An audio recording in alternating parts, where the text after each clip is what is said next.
Hello, my name is Dawn Brunke. I'm going to be reading chapter 32 of the book Talks with Bob, a true story of love, death, and life in the afterlife. And this is from book two, Beyond Grief.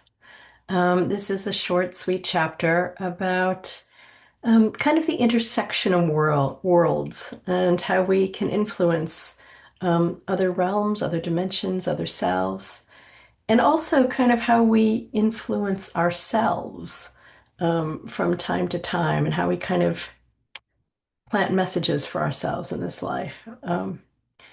Yeah, I don't want to say too much. All right, let me just begin. Chapter 32, a subtle angel kind of smile. I have a good long sleep and wake in a relaxed, expansive space. Lounging in the luxury of the in-between, I feel the sheet, folded a few inches over the comforter, begin to roll up my neck. I did not move, nor did Dashka. The folded edge simply turned upward, rolling on its own. Was that you? I asked Bob later, coffee and laptop at the ready. Yes, he says. When you're in that expanded space, I can reach you easily.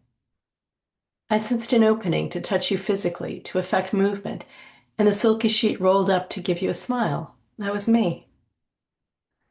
Our talks have created a meeting space between us, our own vibration or frequency.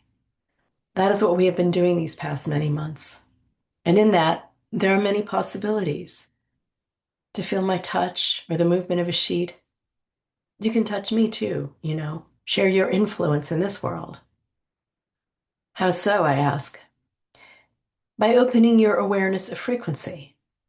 The more you do it, the more you'll understand. It's a kind of movement into deepening, expansion, infusion. Hard to explain with words. You feel it by doing, and you're beginning to do this together with me. We are learning from the two sides of our connection space, the bridge between us. The sheet, for example. You weren't aware of the sheet. My awareness flickered to touch you, for you to feel me. And that focus of awareness flipped the sheet, rolling it upward to your neck. Such a funny thing, I say, but in the moment I totally felt like you had sent me a smile. Yes, he says, a subtle angel kind of smile. A way to anchor a connection point between us. Physically for you, focus directed for me. I'm using words that are clunky and not exact. We're both new to this, so the understanding is not full. We're just starting to explore this, so it's tentative, I ask.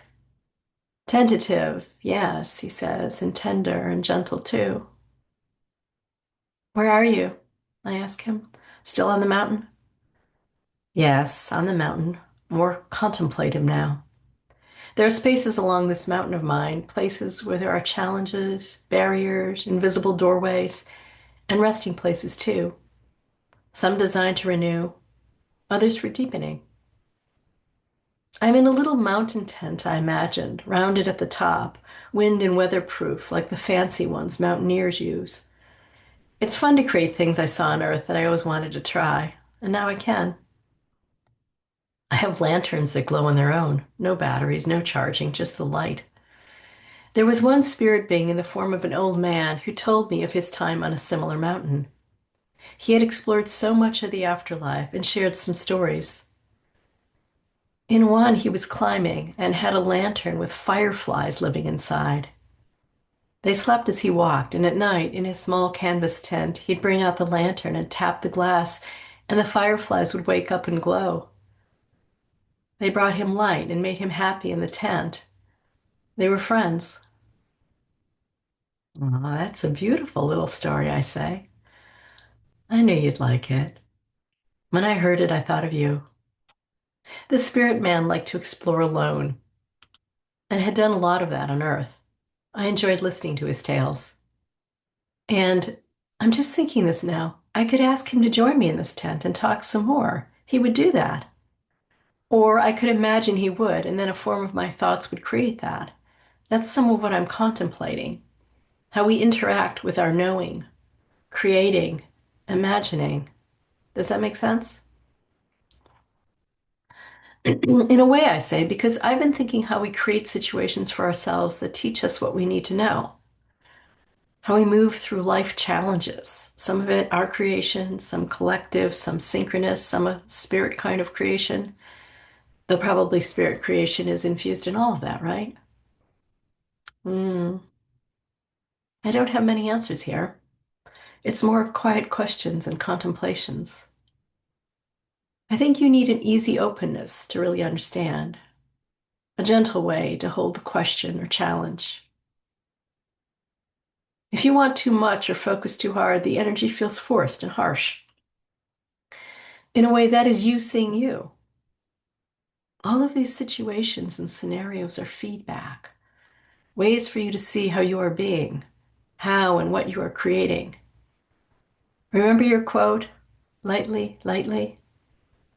It's a light and gentle dance to court what you desire. That's not something I knew while on Earth, but I feel it now. Just a gentle smile of the thought, and the sheet rolls up your love's neck. Just a gentle smile and touch, and all is felt, right? I know what you mean, I say.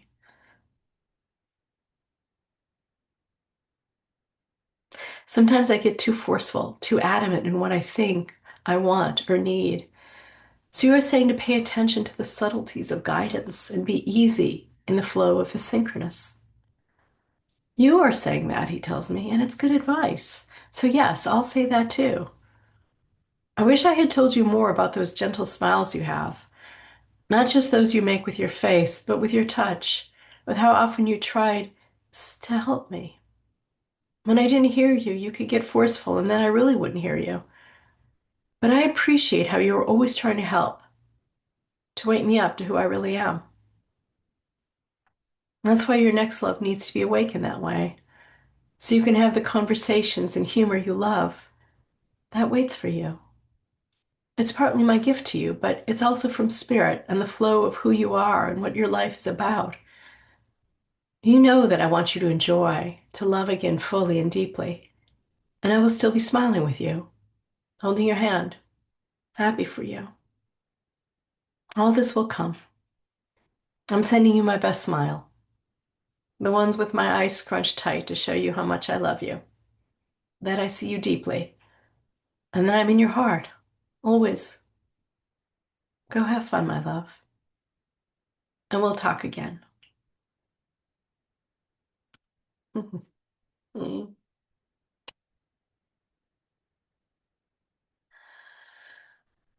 I think that's so true about the lightly, lightly, about especially now, especially where we are in this world right now.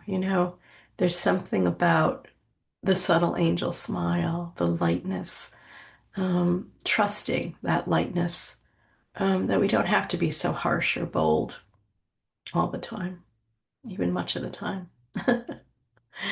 That sometimes it's the lightest touch, the gentlest smile, that shifts everything. All right. I hope that was helpful for you. Um, as usual, the links to the channel and to the books and to my website are below in the description. And if you're just jumping in, you might want to start in the beginning, either the beginning of book two or book one, to get the full story. Okay. Thank you for listening.